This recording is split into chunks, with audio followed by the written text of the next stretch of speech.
All right. How you doing, folks? Ron Raymond here from the Raymond Report, along with Ross Benjamin of RBWins.com. It's a November 3rd. I know it's a big day in the States here today, and I'd like to wish everybody the north or south of the border a very happy election day, and hopefully everything goes safe and everybody is well. I'm just going to turn off these. I got to keep learning to take off these sound effects here. But I'm joined now by my good friend and trusted handicapper, a good source, right? Ross Benjamin of RBWins.com. How you doing, Ross? Good, Ron. I hope you had a great weekend. I hope you had a successful Monday, and good to be back with you. Yeah, great. You know what?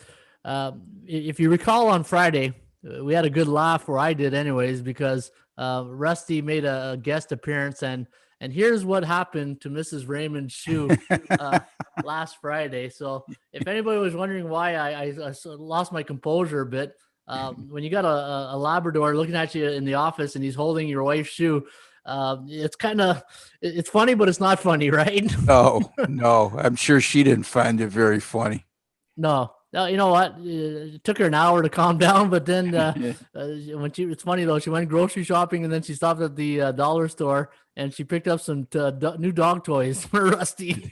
That's a pretty good idea, guys. All right, so you can't beat them, join them, right? Yeah, exactly. Preventative measures. Oh, that's funny. All right, Ross. You know what? Good weekend in the NFL. College football was a disaster for myself, but I think you had a pretty decent week in college football. 2-2. You know, 2. I mean, actually 2-4 because I lost on Thursday and Friday. 2-2 on Saturday. NFL. I went 2-2 on Sunday as well. So no, actually 2-1 in college football on Saturday. I take that back, Ron. So 2-3. And then I went 2-2 in the NFL, and I reluctantly passed yesterday on the NFL game. I was telling you before we went on air, I had a great betting angle. One of those uncomfortable plays. I didn't have the gone audacity to pull the trigger on the New York Giants. Anytime you have an NFL home underdog of between 10 and 14 points, and they're coming off a loss versus a team coming off a win, perfect situation last night. And 39-12 against the spread, Ron, since 2006. Now it's 40-12. Wow. So I passed that one up, and I'm kicking myself on the behind. But we forget the ones that we had like that, and we passed, and we would have lost. So those like bad losses, right, Ron? We always remember the bad, tough losses. The bad beats, as they're called these days, and we never remember the ones that we win luckily on, So anyway, that was the story of my weekend. How about yours? Yeah, Saturday was a complete disaster. 0-4 my premium picks with the college football, but nice little bit of a bounce back on Sunday. We went 3-2 in the premium and 1-0 with the Raiders. So 4-2.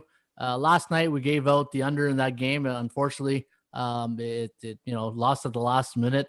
Oh boy. But yeah, it was 28-24 on the computer pick. So a lot of people I know on the Rain Report stream yesterday were looking at the Giants. So hopefully they were able to ride the computer pick again. And the computer pick had a good weekend. And we'll get to that in a few minutes. It's had a good year. Not a good weekend. You know what? It's had a great year. Yeah, I think I'm just going to retire and just have the computer do the show. Exactly. But, hey, Ross, we were talking off air, and one thing I love doing is crunching numbers. And when I see the type of year we're having right now, and I look at when you're watching a game and when you see a score like Miami, they go up against the Rams. There's that comfort level knowing in your mind, like, okay, I think we're good here. Right. Yeah. I don't get a lot of those feelings this year in watching games. Watching the NFL this year is like watching the last 2 minutes of an NBA basketball game. It's just, it's coming down to the last couple of minutes, the last quarter. And I said, you know what? I'm going to dedicate myself this on Monday, and I'm going to crunch all the games to find out the margin of victory along with the bookmakers line. I'm going to share with you that right now, the findings that I came up with. I think you're going to be a little bit surprised here. You see this? Yes, I do. Okay, perfect. All right, so here's in this section right here, Ross, I said, let's go see all the games this year that had a margin of victory of 3 or less. It came down to, and I'll do a little quick summary here. So far this season, games that finished with 3 points or less, 27 games out of 119 games for 22.6%. Games that finished 7 points or less, 4 to 7 is 20% out of 24 games. So if you do 7 points or less, it comes up to 42.7.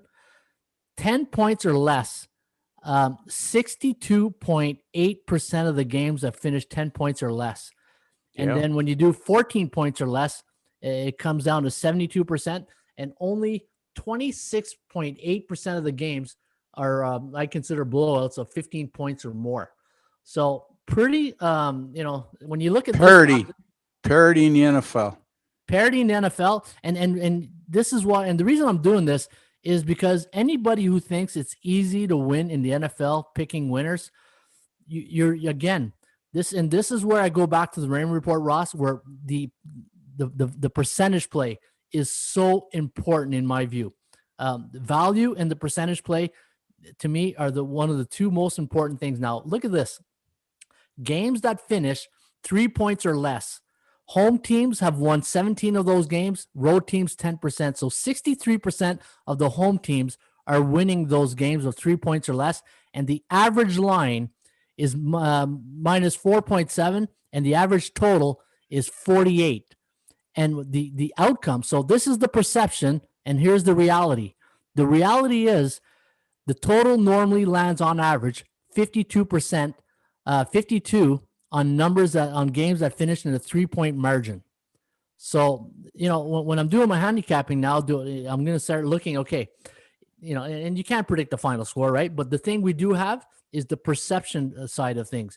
So the perception is when we see a line, let's say, for instance, we see a line of -4 and a total of 47.5 or 48. Well, I'm going to go look at these games knowing that's the average medium here. And there could be some correlation that there's a good chance. Well, there's a 22.6% chance of the final score coming in with 3, right? Just quick thoughts on that.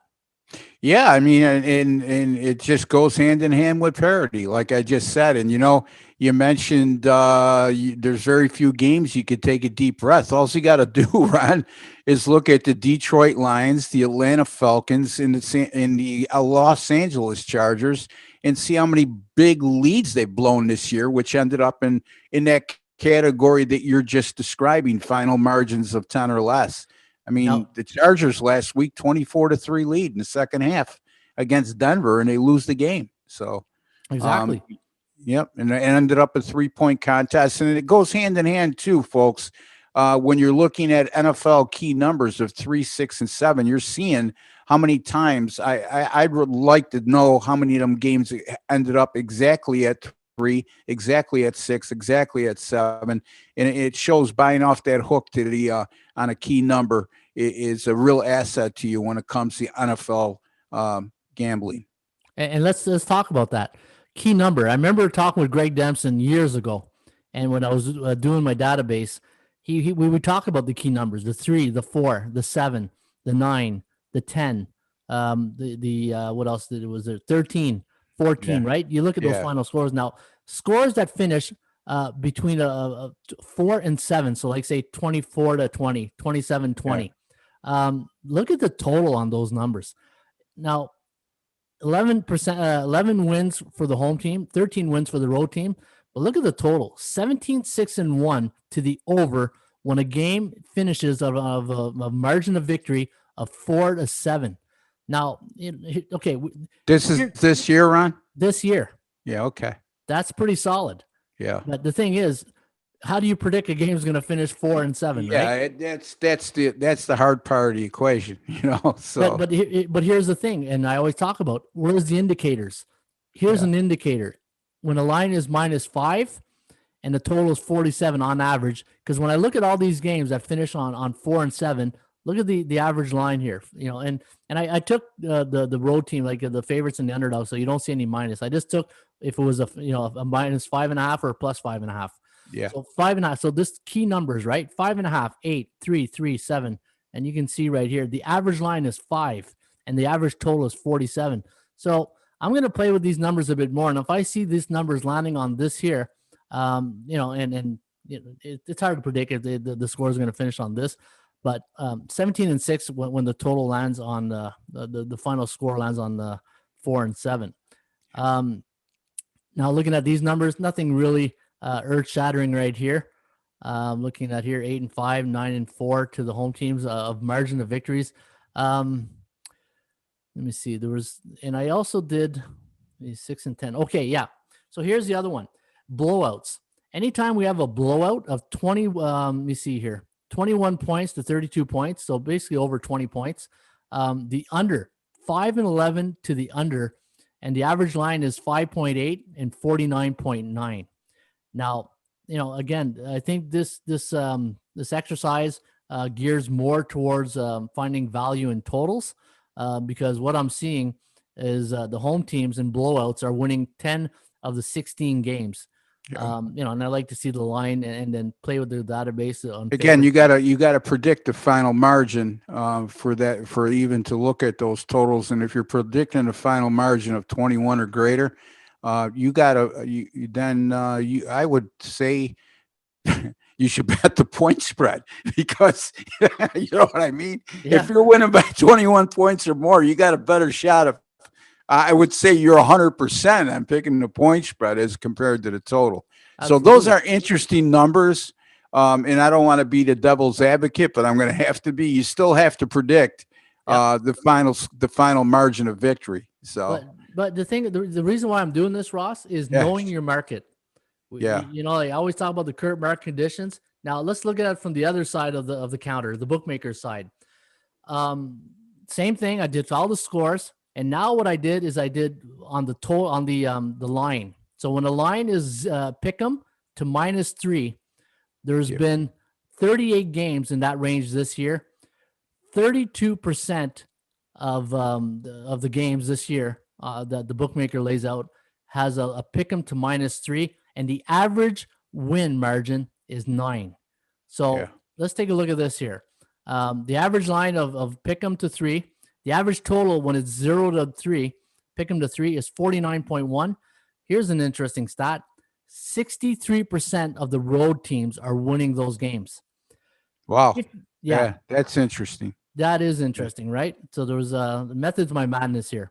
Now, looking at the total, the average total that when the line is pick 'em to 3, the average total that the bookmaker, so this is the perception of the what we always talk about, perception versus reality, 49.1. Here's the reality.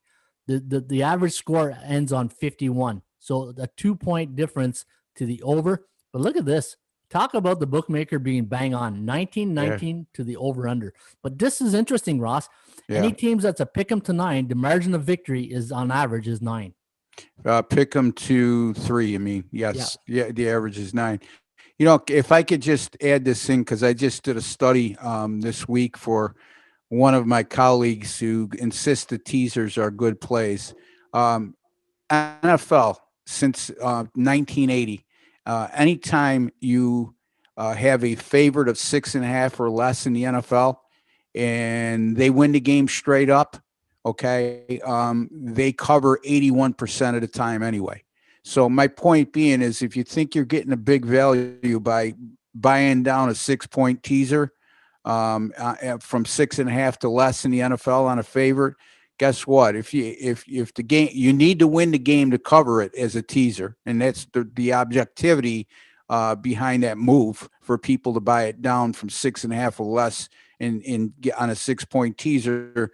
But the bottom line is if you won the game straight up, you're going to cover 81% of the time anyway. And Ron, that's just one half of the teaser. So I wanted to throw that in because it sort of goes hand in hand to what we're talking about here.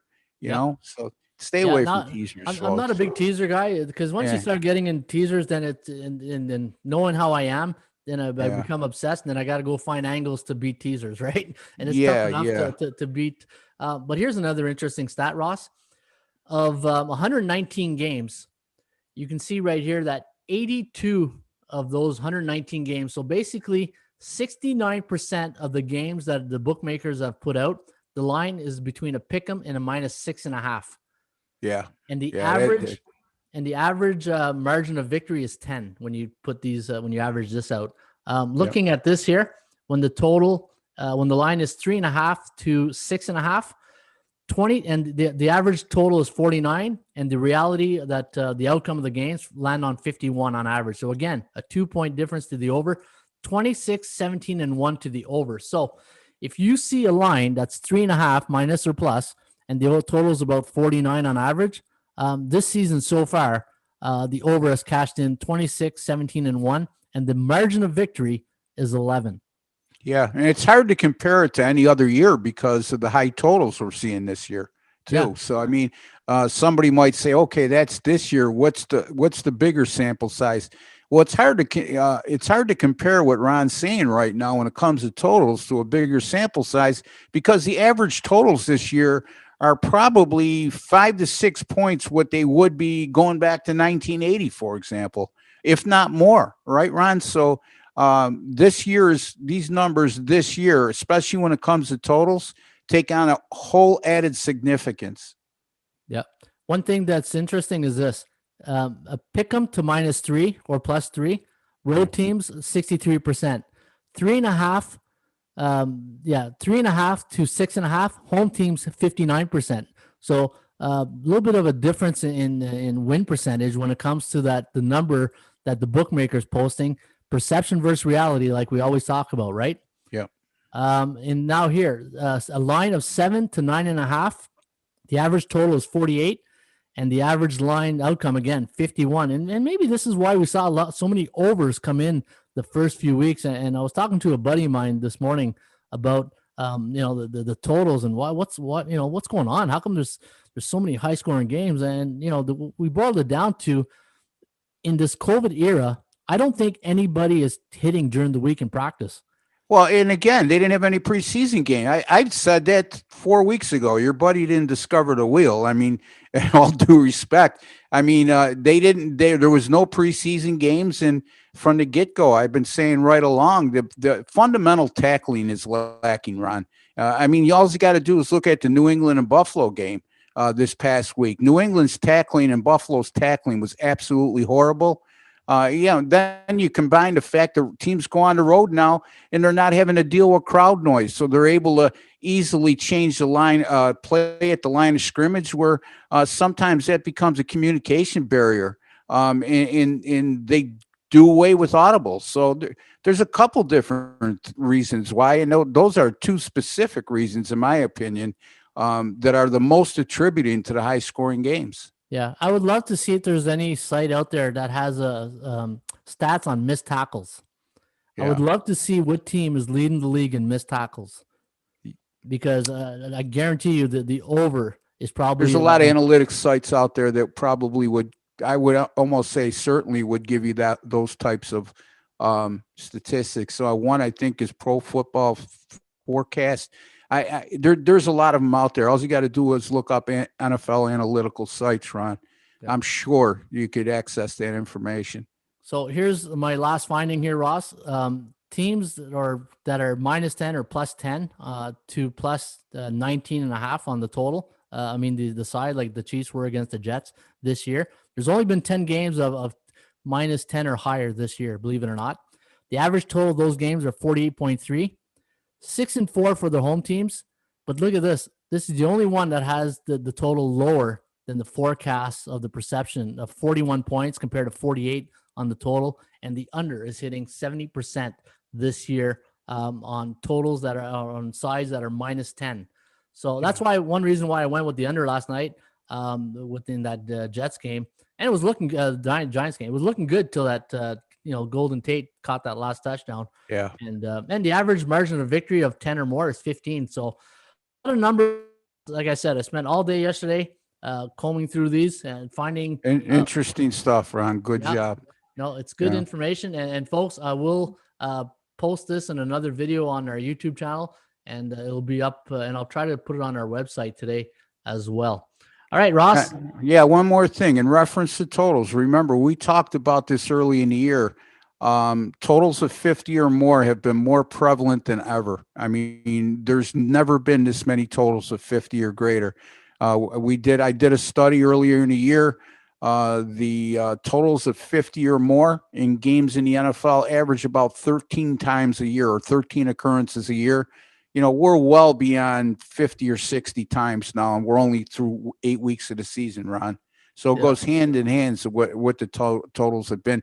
Yet I keep thinking, eventually these games, we're going to start seeing some high scoring games to go under because of the escalation of totals. Yet once again, last week, there was 15 games in the NFL, 10 of the 15 went over the total. Yeah. So I see in our chat, Ross, we got some good feedback. And Bunny Killers is asking me, tell everyone how I went 0-6 in college ball last week. If you missed the show at the beginning, I did tell everybody that. And I did, it's no secret. I didn't have a good college football, but I did bounce back on an NFL. So guys, the one thing you're going to get with me and Ross is transparency, and we're not going to try to BS you. You had a bad week. What can I tell you? Yeah. And I apologize to the clients who bought the selections. It's just, that's the way sometimes it goes in this industry. You have a good week and then you have a bad week. And unfortunately, it was a bad college football week for myself this weekend. But again, a good NFL weekend. So hey, you know what, Ross? If there's one thing we are, is consistent in the message that we always say, and we're not trying to say we're somebody we're not. If we have a good week, we have a good week. If we have a bad week, we have a bad week. And Bunny Killer, if that makes you feel better, then there you go. I just said it, and everybody knows. Yeah, it's a norm. I mean, I've been doing these videos now for the last 2 years, get quite a few views, and it's the norm. When you have a bad week, everybody wants to chime in, but things are pretty quiet when you win. So just the nature of the beast, Ron. Oh, hey, I say it all the time. I got big, broad shoulders, and when I lose, you don't last this long in this business if you don't. Yeah. And when I lose, I let you know. When I win, we let you know, and it's just one of the things, right? All right. Yep. Looking at the current market conditions here, Ross, for the NFL this week. One thing I noticed against the spread in the season so far through 8 weeks, the underdogs have won 3 of the 5 weeks. They won week 5, they won week 6, and they won week 8. And the one thing that stands out here, I don't see the favorites ever winning yet this season on the year. It's just been neutral. It's either been 500 or it's been an underdog week. Well, week 1 they went 50. What is that? The favorite won 56.3% in week 1, right? I mean, am I not understanding what you're saying? Sorry, say that again. The favorites covered 56.3% of the time in week 1, right? Against the spread. Yeah. Isn't that ATS favorite? So according to my bullish factor, it has to be 57.2. Oh, I got you, Ron. Yeah. Okay. So that's what I missed. Yeah. I'm looking at a bull market. My apology. Yep. Yeah, no problem. So right now, so far in the bull market, we haven't had a bull market with favorites. And that just tells me that the dogs, and this is how the sportsbook make a living, right? They're just putting a line where they know that and remember I said on the weekend, be careful that Minnesota Green Bay game. Yep. It's the silver bullet play of the week. Again, folks, educational show that we're trying to really teach here is that sometimes you got to be careful, especially if you're a parlay player and you see that Minnesota game. I knew that was a trap game. I just thought, going back home after a big win in Houston, I think they haven't been home in 2 weeks. That was a dangerous spot for Green Bay, and sure enough, the Vikings play. You know what? They might be 2-5, but they're a dangerous 2-5 team. Yeah, they lost a couple games by a single point, and there's still talent there, especially when Dalvin Cook was out for 2 weeks too, or 2 games, I should say, going into that matchup. Minnesota was coming off a bye. Divisional game. They were playing with revenge. They lost the opener at home to Green Bay, 43-33. I was a little more not as nice as Ron. I called that a sucker play. So, yeah, I mean, there you go, folks. Yeah. On the weekend, big underdog week, 4-10 to the underdogs this week, Ross. The total, again, the over, a lot of overs this week. Only had one weekend of unders, and it was week number 6, where 66.7% of the unders came in, but 64.3 of the overs came in. last week. So a lot of totals, and I showed you guys the margin of victory, pointing a lot to high scoring games and not many low scoring games this year. When you think about it, right? You don't see a lot of 16-10s, or I saw like a 19-11 game I saw this year. So yeah, I mean, surprisingly, the Raiders in Cleveland this week, 16-6. So that was a rarity, Yeah, absolutely. So, hey, it's to me, it's you got to know the market. You got to know what you're getting yourself into. Be careful. And as you can see, betting favorites is not a way to go right so far through 8 weeks. Yeah, Right. and one thing I would suggest to the viewers and listeners, and I know I'm not opening up a new idea to Ron, but sometimes you need to look inside the numbers and not just the final score, because yes, at the end of the day, the final score is what ultimately determines whether you win or lose, and there's no sense of looking back at that and saying, look, I would make that play again today. Well, that's okay, but you have to carry that over to the next week. If so-and-so beats so-and-so 31, there's a couple examples. We're going to go over the NFL games, but there's two specific examples I'm going to go over with you when we recap last week's NFL games that are applicable to what the message I'm trying to get across. Okay. So keeping with the market conditions and the psychology of the betting public, now here's what I do is I track the A, C, and C type teams, but I also go with their confidence level of the betting public. And right now, here are 5 teams that the betting public just absolutely loves right now: the Steelers, the Saints, the Cardinals, the Chiefs, and the Dolphins. Hard to argue that, right, Ross? Absolutely. I mean, Miami, I pegged them from the beginning. Everybody said I was crazy, but I said that they would be a nice underdog play early in the year. And, that's been the case. Kansas City, I understand, right? Could you scroll up there? So sorry. Yeah. I thought you were. Yeah, I mean, Kansas City is always going to be public confidence right now with this current roster. Arizona, exciting team to watch. New Orleans is always in that category. In Pittsburgh, the way they're playing right now, I can understand that. So those are I wouldn't say 5 obvious choices. I would say Arizona and Miami being in that top 5, Ron, is a little bit of a surprise that we wouldn't have picked earlier in the year. A lot of people wouldn't, even though I did with Miami. Yeah, and the thing when you look at the type of team, an A-type team, they're supposed to be there. When I see a B-type team that has a winning percentage of 50 to 59.9, that to me is about value. Right now, Miami is a good value, and Arizona could be considered a good value play right now. Because when you look at these 3 teams right here, you're thinking the franchise history, you're thinking the head coach, you're thinking the quarterbacks. But when you think of these 2 right here, who would ever thought Arizona would be here right now in Miami? You did, but I did. Yeah, I did. I know you did. and Dallas, but you're right, Ron. If you took a general consensus among a lot of bettors across the nation, even pro handicappers, I highly doubt Arizona would have been on the list to say, I think they'll be there right now. Anyway, go ahead. Yeah, and here's the 5 teams that really have low public confidence, but you know what? They probably have the best value going forward. And reward, right? High risk, high reward. Dallas Cowboys, New England. Who would have ever thought New England? Jacksonville, Carolina, and the New York Jets. One thing researching Carolina, Teddy Bridgewater is only one of 5 quarterbacks with a high completion, 70% or higher pass completion percentage in the league. That was a little stat that really surprised me. I know he's a good quarterback, but I didn't think he was that accurate with the likes of Drew Brees and company. Yeah, watch out when they get McCaffrey back too. That's going to add a different element to their offense. Obviously, you look at that bottom 5 list too, and you see New England and the Jets in there, and they're going to be facing each other this week. So somebody's going to have a good value there. I just would have a hard time pulling the trigger on the Jets right now.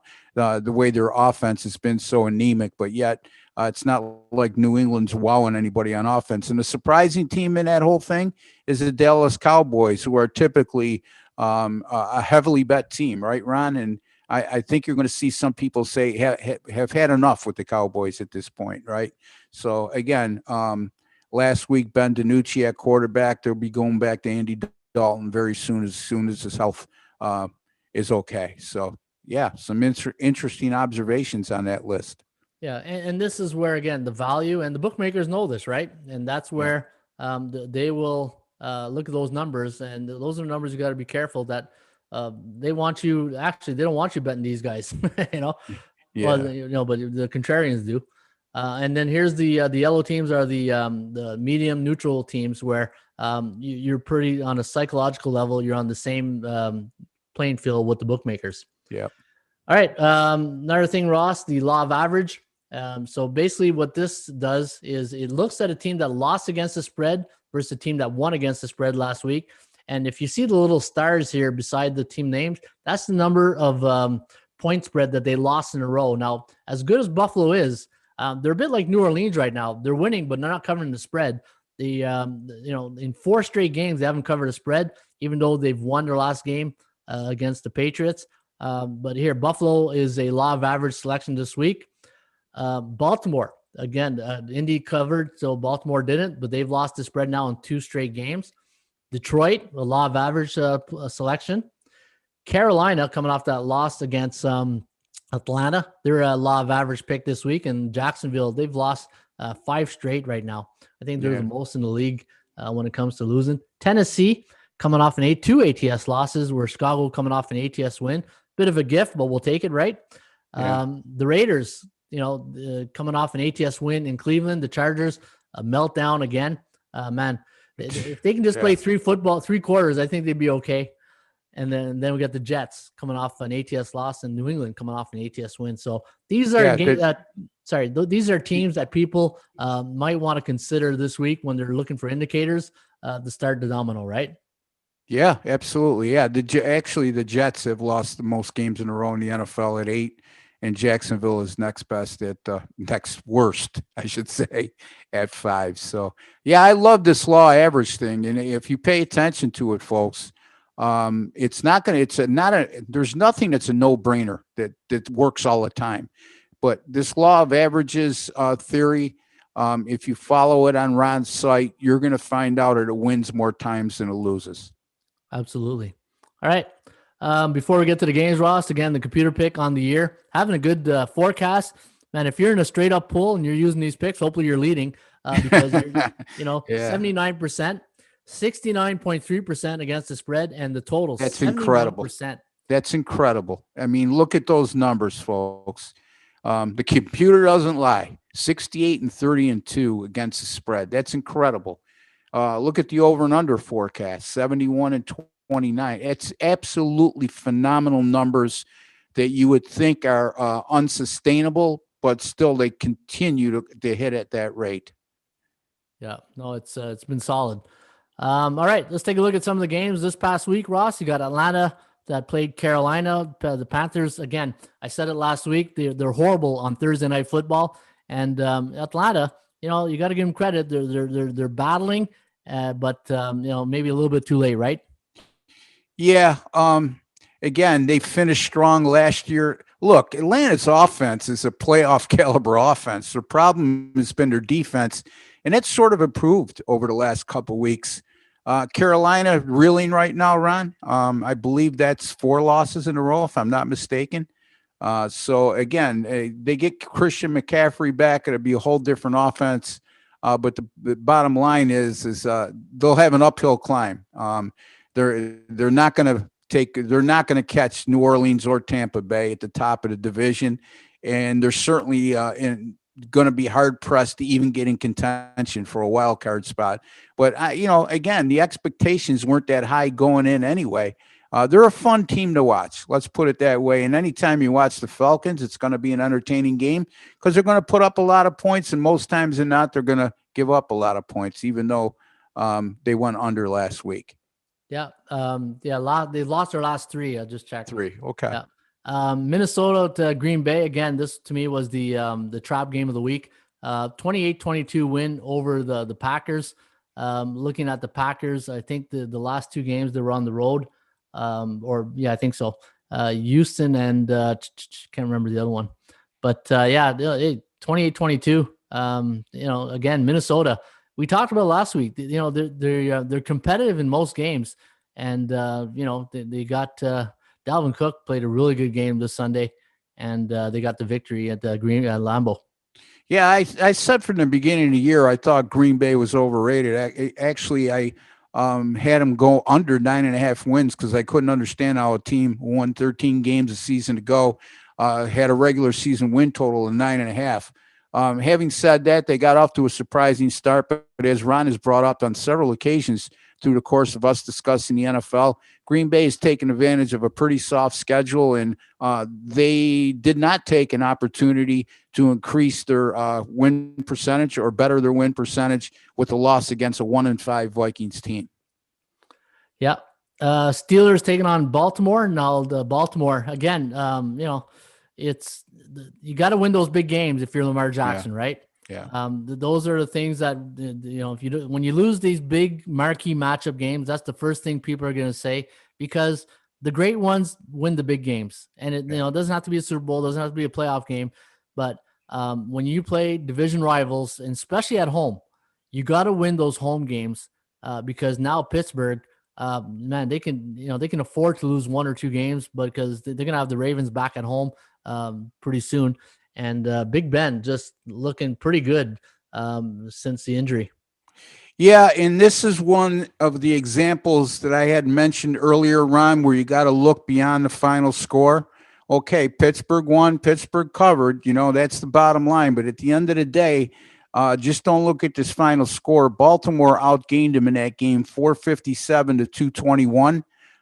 If not for Lamar Jackson, to me, is the most overrated reigning NFL MVP quarterback that I could ever remember. And I know people are going to say I've been picking on him all year, but my big enigma with him is the fact that he cannot bring a team back in the fourth quarter or at crunch time. Okay. So, at the end of the day, he's going to have to prove to me that he could win big games like Ron just touched upon, or bring his team back in the fourth quarter from a deficit. And again, he fumbled twice inside the 10-yard line of Pittsburgh, Ron, and he also threw a pick six to begin the game. Yeah, that was a killer. Yeah. So, I mean, again, yes, Pittsburgh won and covered, but the disparity in yardage, Baltimore beat themselves in that game. Yeah. No, they beat themselves, and that pick six was a lot like that game where Green Bay played Tampa Bay, and Rodgers threw that pick six, and it just turned the whole momentum. Yeah, just swung the whole game, and momentum is a tricky thing to get back in a football game. And the weather wasn't the greatest, but hey, it was both teams had to play in that type of weather. But Pittsburgh, man, I tell you, they don't make many mistakes, and they're well coached. And they take advantage of your mistakes, Yeah, exactly. And let's be honest here. It could have lost that game in the last play of the game, right? If you catch that ball in the end zone, maybe we're talking about Lamar Jackson being a great quarterback in big games. At the end of the day, you in a big game, you can't fumble twice inside the 10-yard line of the opposing team. You can't throw a pick six. He threw that pick six to begin the game, and they did have momentum right off the back, Pittsburgh, but Baltimore was up 17-7 at the half. That was the only points that Pittsburgh put up in the whole first half. And in addition to one of his 2 fumbles inside the 10-yard line happened in the first half on a first down play, Ron, beside. Yeah. So, I mean, that very easily could have been an insurmountable 24-7 first half lead, considering how well they played defense. But hey, that's the way the ball bounces, but keep that in your memory bank going forward. Don't just look at the final score sometime. You got to look at the total yardage and what occurred in the game, and not so much so you can make excuses off a loss, but you want to be able to keep that in your memory bank going forward. That is my point, Ron. Yeah. And you know what? It's a good point. And the thing I say it all the time, and especially when I'm coaching football, I'm telling you, the things that will kill you, turnovers and penalties. And you turn the ball over, there's no way you're winning a football game. You got to protect that, as they say, protect the rock, right? Yep. Raiders taking on the Cleveland Browns. this, this Raider team is a funny team, right? They don't play that much great defense, but they did this Sunday. The wind was howling in Cleveland this week, but you look at their strength of schedule. They've played some really tough opponents this year, where the Browns, they're beating the beatables, but when they get to the tough games, and we said that, Baltimore, Pittsburgh, you can see there's a big difference of where they need to be. Now they turned the corner from last year and the year before, and it's not a sprint, it's a marathon, and you can't be thinking short term and then this year and the season's over and that's it, we're done. You got to keep building off this, right? And they didn't have OBJ, and maybe, I don't know, is OBJ in the future plans of the Cleveland Browns? I'm seeing reports that he might play his last game, but I don't know. It's very interesting what's happening in Cleveland right now. And you said at the beginning of the year, they probably had the best running back tandem in the league. But, they got when injured. Nick Chubb's been out, that's hurt. There's no two ways about it, because now you're going with just Kareem Hunt. Two heads are better than one kind of thing, Ron. And when he comes back, there'll be a better offensive team, especially with OBJ missing out of the lineup. Ron, you look at what's impressive about the Raiders too is their road record, 3-1 on the road. They beat some pretty good teams. I mean, they beat Kansas City on the road. They beat Cleveland on the road, who was 5-2 going into that game. And they also opened the season with a win at Carolina, they're 3-5, but they're not a horrible team. And at that time, Carolina had McCaffrey. So it's pretty impressive road wins. If they could figure out how to win at home, they're going to contend for a playoff spot, because as Ron touched upon, and it's a great point, you have to consider the strength of schedule when you go in and handicap a matchup. And the Raiders are 4-3, but I think they're a better than 4-3 team if you look at the strength of schedule they faced. Yeah, and let's be honest, the strength of schedule gets easier to read after every week. Yeah, sure, because you got more sample size. Exactly. And then it makes more sense. And then, when I'm in these Vegas contests, this is where I get stronger because of all the information that I have, right? Because at the beginning of the first 3 weeks, everybody's still sort of guessing with the data you have. But once you get more into the season, then, everybody settles down. Everybody knows who's who in the zoo. And you get a better, clear idea of what to do when you're handicapping, right? Rams taking on the Dolphins again. This was a number, what we said at the beginning of the year, a number 3 defense against a number 5 or something like that. Yeah. In my power ratings this week. This Miami Dolphins defense, and Tua just, first game, he didn't really light it up. He just didn't lose the game for them. Yeah, it's a bottom line. I mean, this was my other example. Okay. If you look at the total yards in this game, the LA Rams outgained them by an enormous margin. Let's just put it this way. Miami scored 28 points in this game. If you just looked at the final score, you're saying, wow, what a great move. Look they put 2 in and he's put up 28 points against a good Rams defense. Slow down, my friend. Miami had 145 yards of total offense in that game. Tua was 12 for 23 for a grand total of 90 yards passing. They had a 78-yard fumble return for a touchdown. They had an 88-yard punt return for a touchdown. And the Rams turned the ball over 4 times in that game, giving Miami short fields on 2 other occasions, Ron. So, again, look inside. And I didn't have this game this week, so I'm not crying over spilled milk. What I'm looking at is the totality of the win and not being misled by the final score. Now, I've been a Miami backer since before the season started, especially as an underdog. But be careful here, especially if they go into a role as a home favorite, because the bookmakers are seeing that the public is gaining confidence in them, like Ron's prior chart showed. Yeah, no, and yeah, they're a team going next week. So here, let me take a look at Miami. Looking ahead here, they got Arizona on deck, right? That's going to be a great game. Yeah, that will be another really intriguing matchup, right, Ron?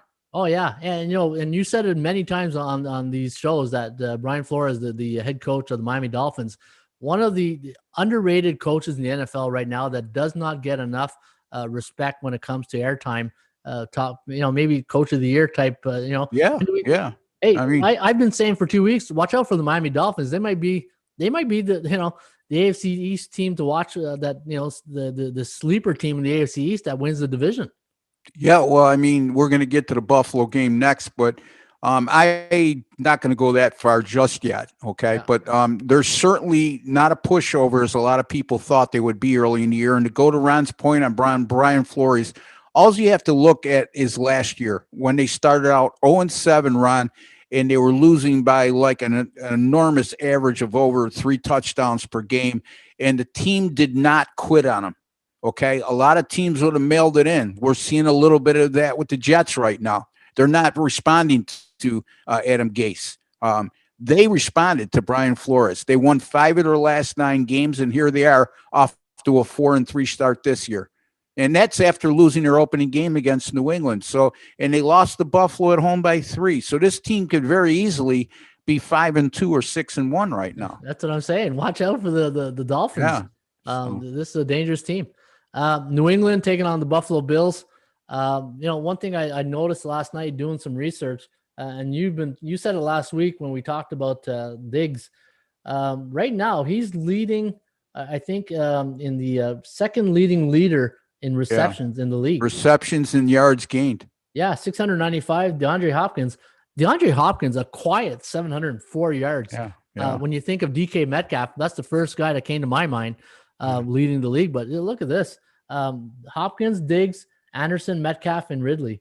Yeah, how about Robbie Anderson having a great year for Carolina, very quietly flying under the radar. Yeah, no, it's been a crazy year, right, Ross? Yes.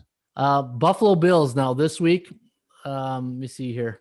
The Bills, they're going to be playing the Seattle Seahawks at home. Coming off that win last week against the Patriots. That was an ugly game, right? And the thing that worries me with the Bills now is they've lost 4 against the spread. They're looking a little bit like Seattle, New Orleans, as I mentioned, winning close games, but not covering the spread, but getting the job done. When are the Bills going to return to form like they did in the first 4 weeks of the NFL season? Again, I'm not real concerned with the offense. I know that's a tough thing to say after they scored just 18 on the Jets on 6 field goals. But and then last week they were dealing with some wind conditions, and they ran the ball really well. So if you're looking, here's the thing. Here's what's happened, Ron. Okay. After the first 4 games, their offense was dynamite, and I think that's what you're referring to. But teams have defended them differently. They were going man early on, and they found out from looking at tape, their future opponents said, look, with Stephon Diggs, John Brown, and Cole Beasley, one of these guys are going to get open all the time going against man. So now they're playing against a cover 2 shell. As you well know, Ron, that's pretty much giving them everything underneath and then rallying to the ball.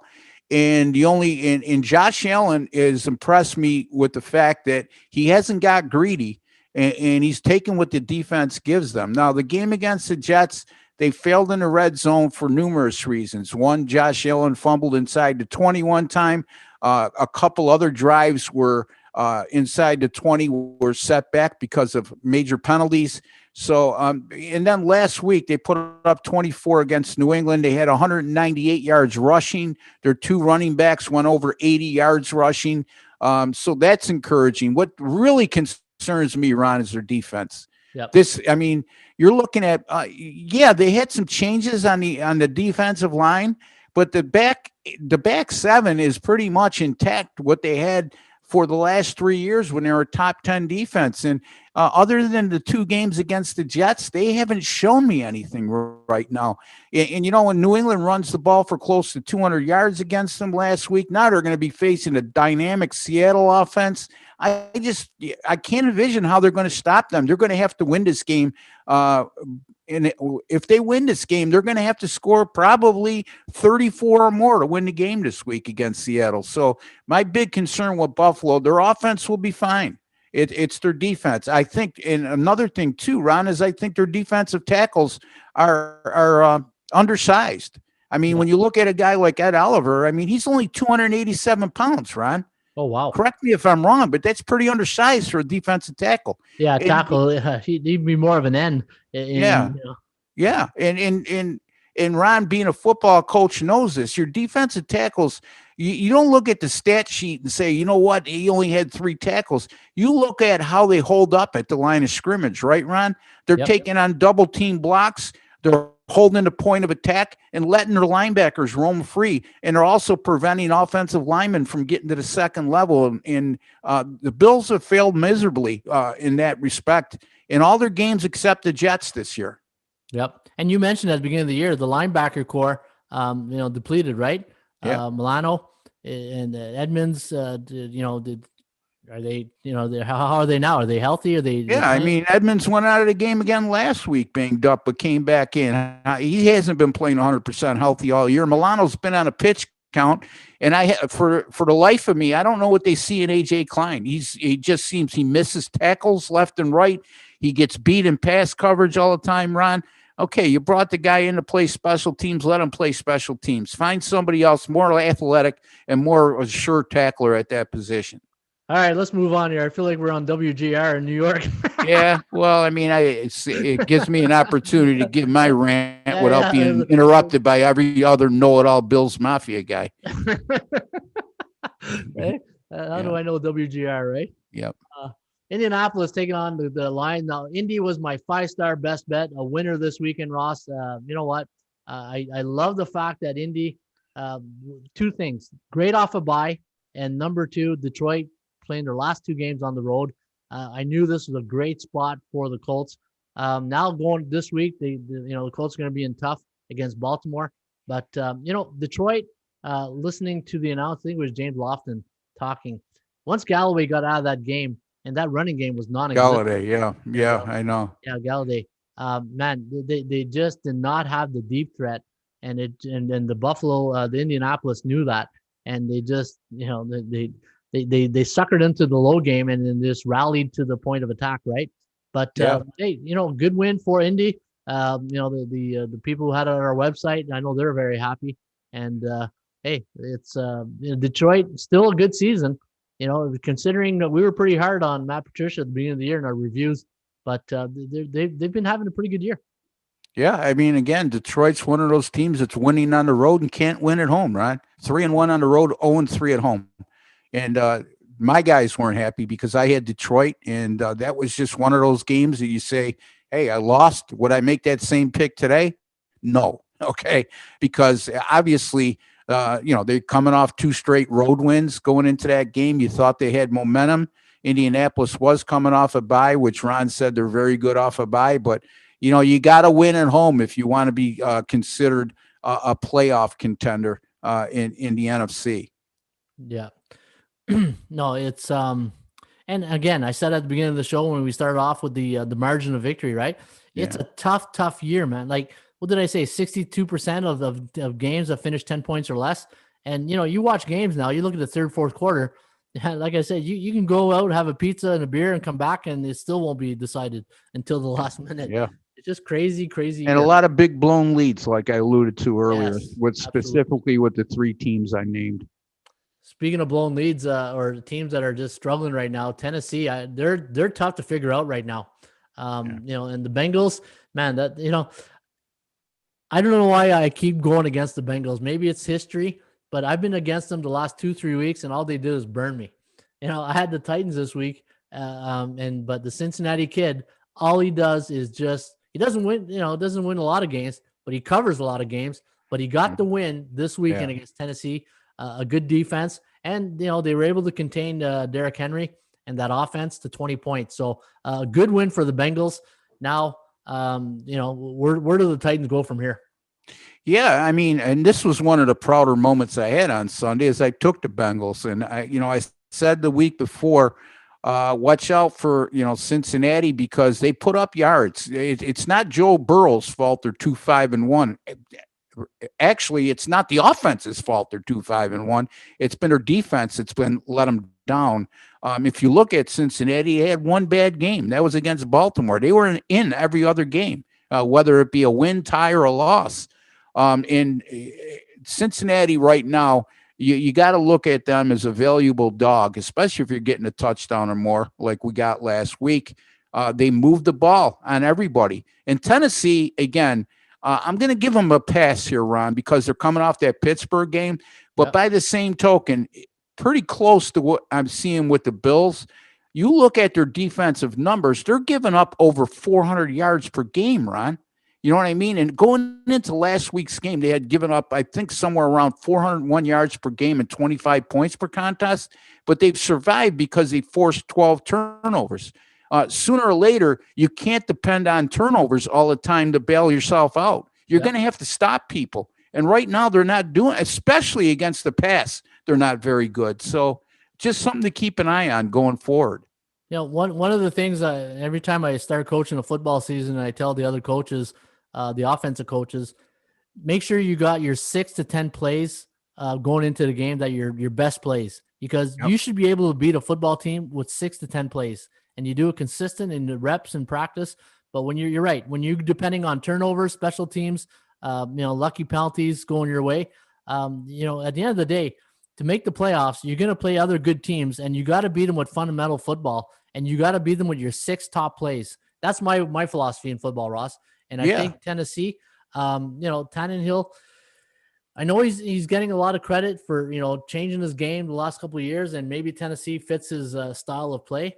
But you got to win those games like this weekend. To me, they took a step back, losing in Cincinnati as a 7.5 point favorite. It closed at 7.5. You got to win those games no matter what. Yeah, you got to win the winnable games. There was no excuse for them this week other than the reasons I just said. It's not excuses. It's what I foresaw, and that was a vulnerable spot for them, in my opinion. The other part of it, Ron, once Tennessee gets behind, and like they did against Cincinnati by a possession or more, you're taking Derrick Henry out of the equation if it's late in the game. So now all of a sudden you got to depend on Ryan Tannehill to carry you. Yep. And again, he's going to have to prove to me he's that type of quarterback to do so, because throughout their success, since he's taken over, it's been a lot to do with them playing with the lead and being a balanced offense and not being predictable, and then Derrick Henry with his running ability opens up play action pass. Well, when you get behind 7-10 points like he did last Sunday, now I want to see what type of quarterback you are, because now we're going to have to depend on you, not our best offensive player. Yeah, no, great point. Once you ditch the running game, you can do all the play action you want. You're still down by 10 or 13. You're not fooling anybody You're not fooling anybody with play action when you're down 10 with 5 minutes to go. When I see quarterbacks do the fake handoff, like, who are you fooling? Yeah. Why are you even wasting your time? You know what I'm saying? So anyway. Yeah. All right. Chargers, Broncos. Man, tough loss for the Chargers going to this one. When you think of that Saints game they played, Tampa Bay, two teams that had the lead on, and Denver, three things in common right there, 3 road games that they blew leads in. And, this is a game that this Charger team should have won. And then we'd be talking to them as a team that is, let me see here. They are 2-5 on the season. So let's say, man, they could be 5-2 easily. Yeah, no doubt about it. And remember, Ron, in week 2, they had a double-digit lead at the half against Kansas City at home, and they lost that game in overtime, 24-3 in the second half last week. They were up on New Orleans 24-7 and lost that game. And I believe there was another game too, Ron, that they had a big lead in Tampa Bay. They led Tampa Bay by double digits on the road and lost that game. So, again, it's too bad. Their defense, I thought going into the year was going to be very good, but they lost some key players, and that's really hurt them. Continue to be impressed with Justin Herbert, though, Ron. I was not high on him coming out of the draft, but this kid has shown to me he's got a ton of composure. He's an accurate passer. I really like his game. Yeah. And you know what? They did everything in their power against Jacksonville to give that game up again too, right? Yeah, exactly. That too.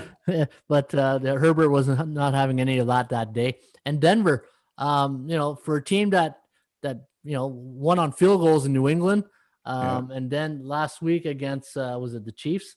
The Chiefs went in there and spanked them. But hey, you got to give credit to Locke. Locke, he needs dancing lessons, but he did a good job bringing that team back to victory, 31-30. And Yeah. Denver, maybe the altitude played a bit of a role there on the Hogs up front. Trying to get their breath. It's tough to play in Denver. Yeah. No excuse there for the Chargers. They got to win that game, especially with the lead, the 3-touchdown lead in the second half, and playing against a team that's far from a dynamic offense, right, Ron? Yeah.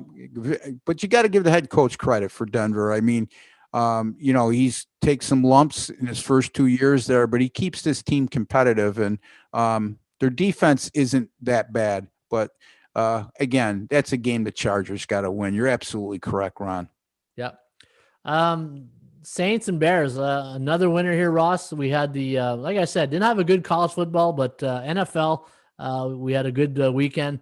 It was positive. We had a positive weekend with our selections, the NFL. And the Saints, man, they're again, you can tell they're not the same team. They're missing the deep threat. Drew Brees, everything's under 20 yards. If they don't have Kamara, I don't even think they win half those games. And then you got the Bears, who play some good defense, had a meltdown.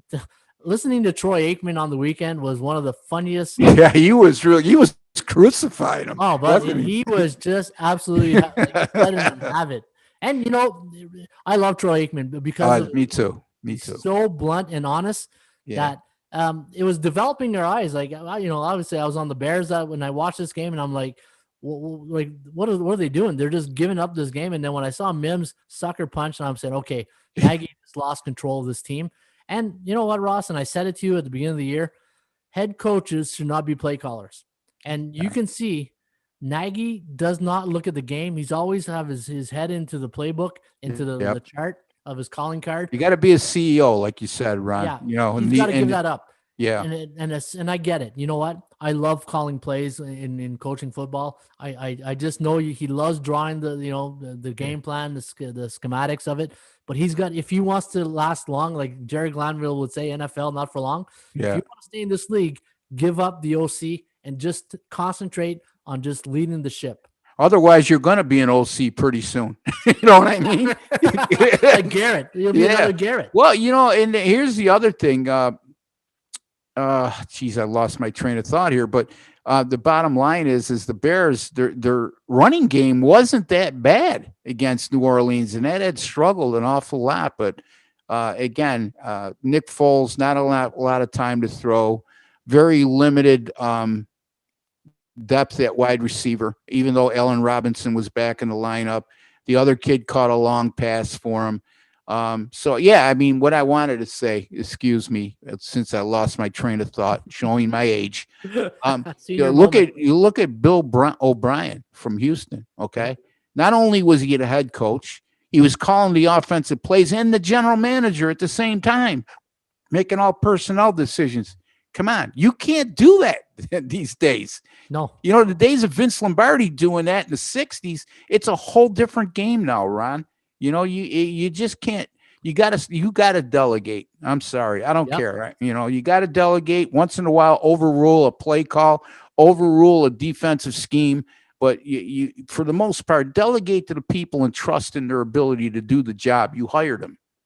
Yeah, and if you're looking at it from a business point of view, you're taking away a job from somebody else. Yeah, what I mean, like from a business point of view type thing.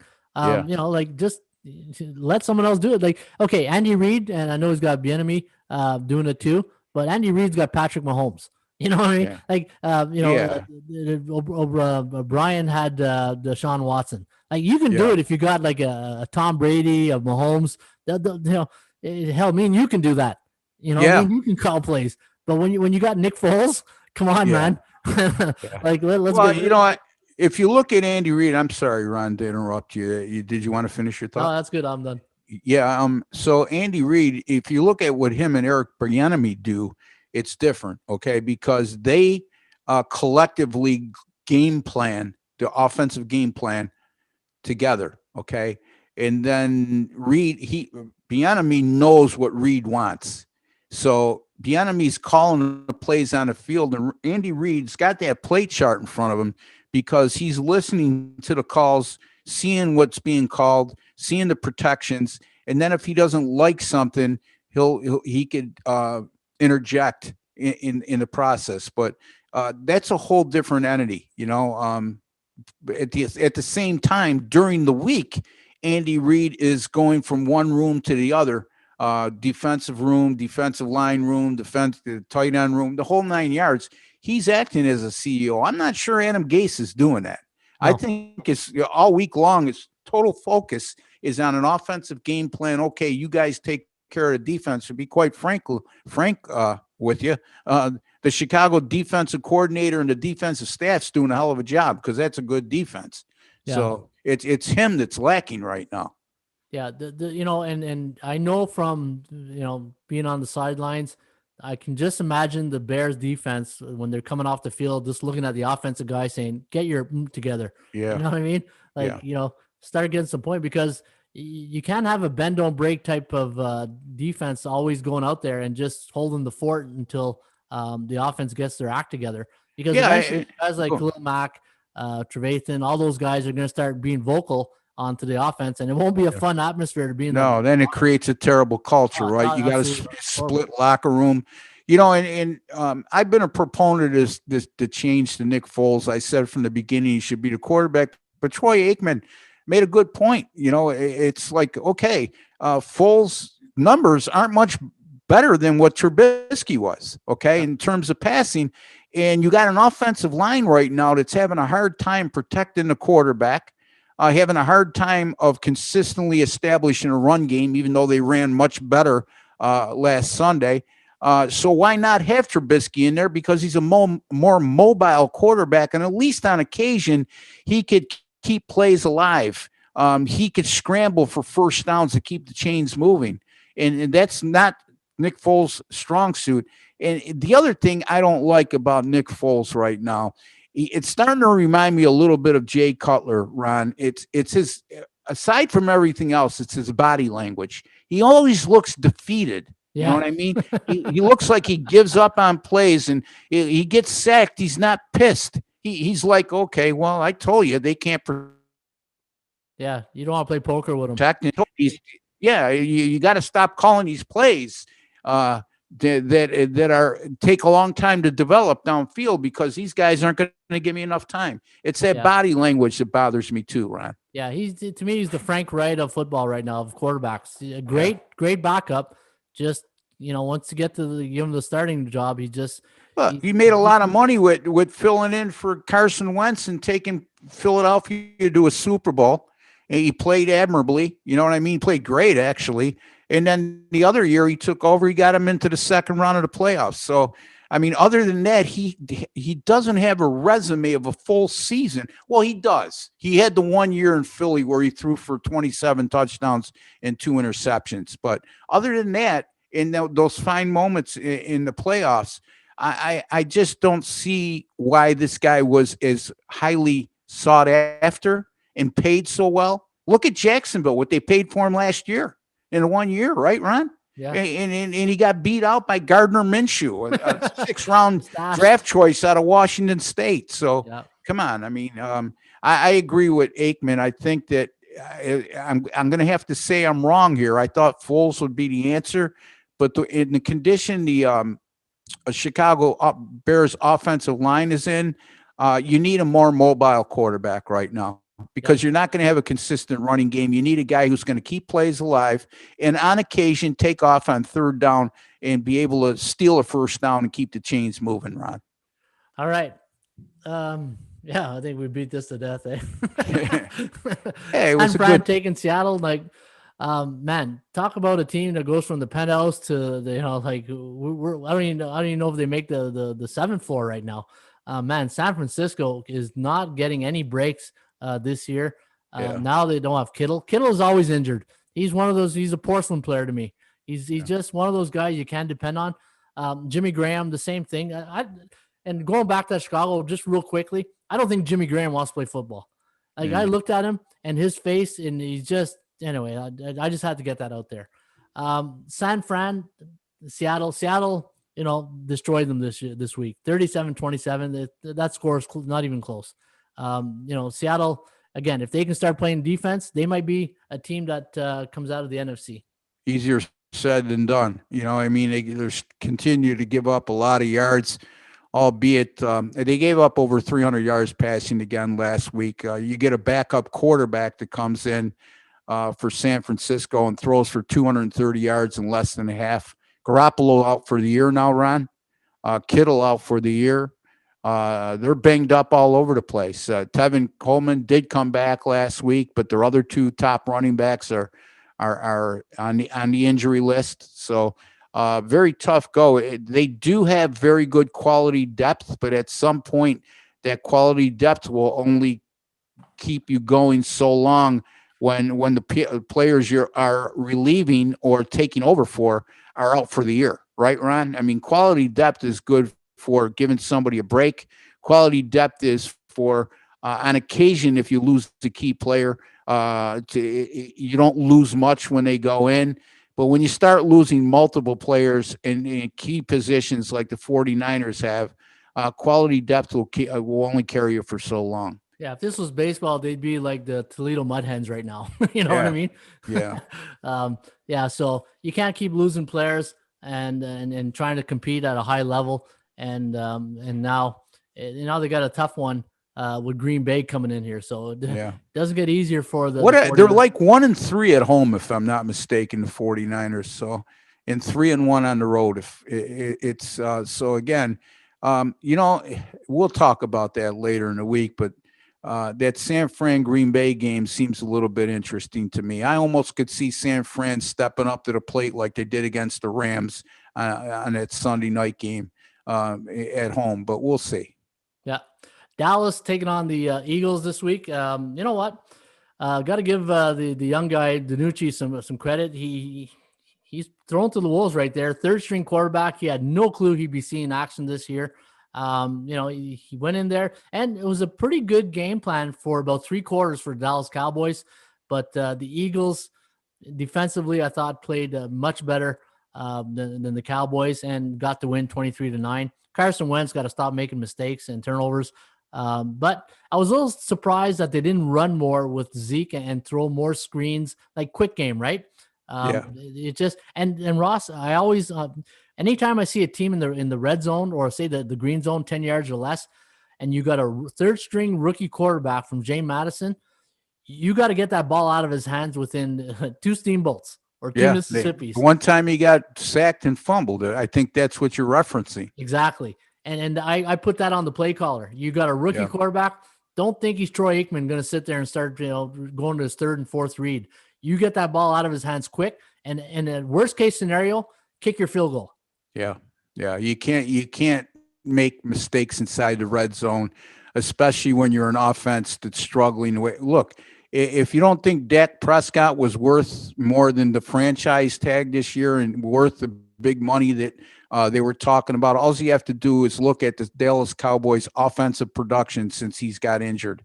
The 2 games with Andy Dalton, the one with DiNucci. They've been hard pressed to put points up, Ron, yards up, and they got some great skill position players. So sad story in Dallas right now. Yeah, no, it is. And the final game last night, Tampa Bay, New York Giants. And I said this on my podcast yesterday on the Raymond Report YouTube channel, that this would be the Giants Super Bowl. Monday night, everybody watching, you got Tom Brady in your house, and hey, they played a great 3 quarters of football. Tom Brady woke up somebody poked the bear in the 4th quarter. And this is where you see Tom Brady being the GOAT, right? This guy is just unbelievable. And he was frustrated for 3 quarters. And you know what the worst part is, Ross? The rich get richer with Antonio Brown coming back next week. I know. And that's a scary thought, right? And Godwin was out last night, and he's going to be out for a couple of weeks with that broken finger. When you get him, Mike Evans, and Antonio Brown in the lineup at the same time, who do you defend? Talk about being in Gronk, who's coming into form, right? You stretching the field left and right. Tampa Bay is going to be tough. Their defense didn't play like I've seen in recent weeks. Last night, the Giants had a little bit of success on the road, and Daniel Jones made a couple mistakes that cost them dearly. but he also missed some wide open receivers that I thought wasn't on him. I thought it was the receivers who didn't track the ball. Ron, I can kick myself in the behind here. I said this before the show to you. I had a great betting angle on this game that said anytime you have a home underdog of between 10 and 14 points, like the Giants were last night, and they were coming off a loss. The Giants were coming off that loss to Philadelphia, and they're facing an opponent coming off a win, like the Buccaneers were coming off. I believe they were coming off that win against the Raiders.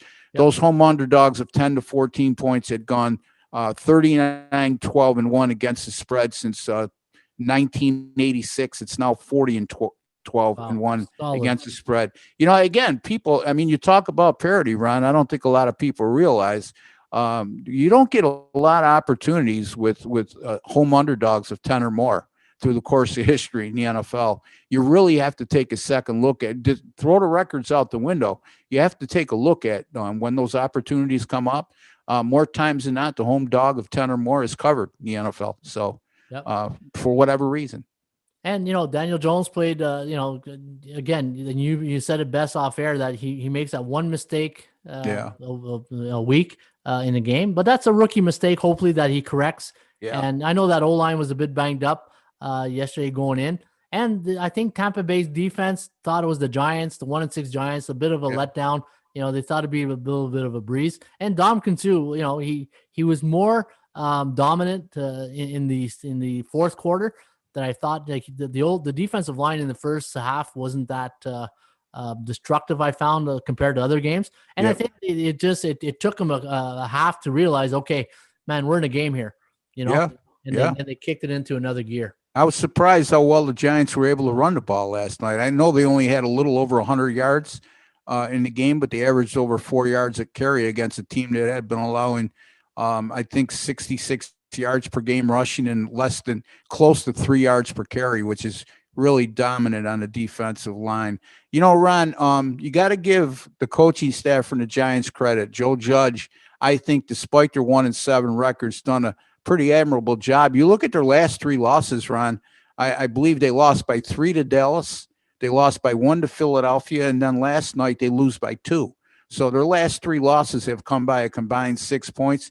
You can make a case right now, and this is going to sound a bit absurd, but I'm going to throw it out there anyway.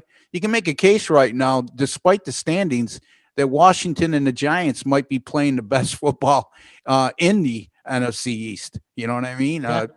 Because Philadelphia, to me, is underachieved. They're banged up. I get it. Dallas, to me, is a mess. And these two teams, the Washington football team and the New York Giants, have played very competitive football of late. Who's the best team in that division? On paper, I would have to say overall would be Philadelphia if they're healthy.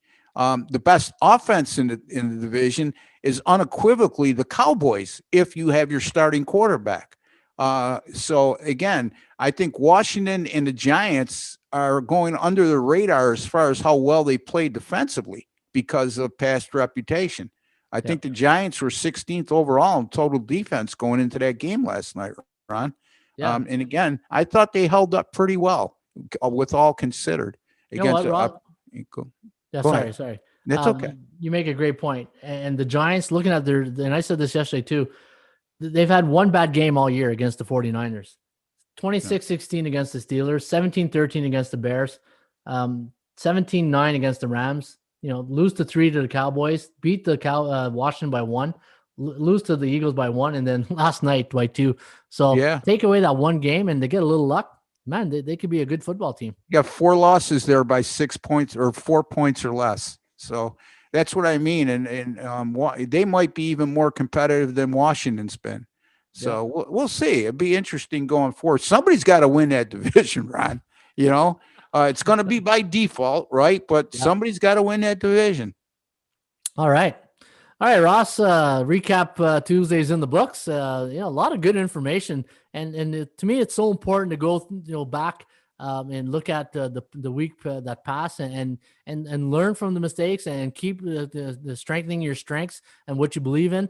And I thought, when we do these types of sessions, it's almost like my start of the week handicapping, and now Wednesday, tomorrow we're gonna do some of those MAC games that are on the board, and then we got college football on Thursday and NFL football Friday on Friday. So, Ross Benjamin, if people want to get in touch with you, where can they get your selections?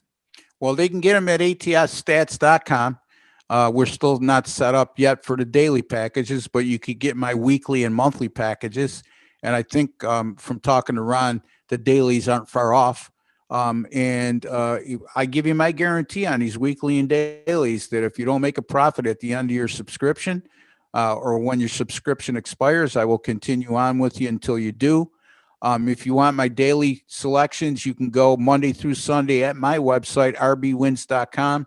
Ron, despite a 2-2 Sunday in the NFL, still 26-15 over my last 41 and 10-5 over my last 15 with my NFL picks. College football been a little bit of a struggle over the last few weeks, but I know myself, I would bet on me going forward when it comes to college football. It's either ATSStats.com, or if you go to the top of the page, you'll see a picks icon. You hover over that and you'll see a pull down with Ross Benjamin page. You could also get my free videos there too, Ron. A couple free picks last week with my videos, cashed in with another college football free pick on my video last week. Actually 7-1 with my last 8 college football free pick videos. Not so good in the NFL lately, but again, those things tend to level off. So just keeping everything in mind, ATSStats.com or rbwins.com. Same here. People can get my NFL selections, college football, and the Raymond Report each and every day right here at ATSStats.com. In fact, we have a free tip sheet. If you go to the top of the page, you'll see all the sports leagues. Just put your mouse over the menu. You'll see the free Raymond Report, and there's a lot of information that you can get right here at ATSStats.com. All right, Ross, you're Ross Benjamin. I'm Ron Raymond. Today is Tuesday, November 3rd. As always, folks, have yourself a great rest of your day. Shop for value. Play those percentages. We'll see you back shortly.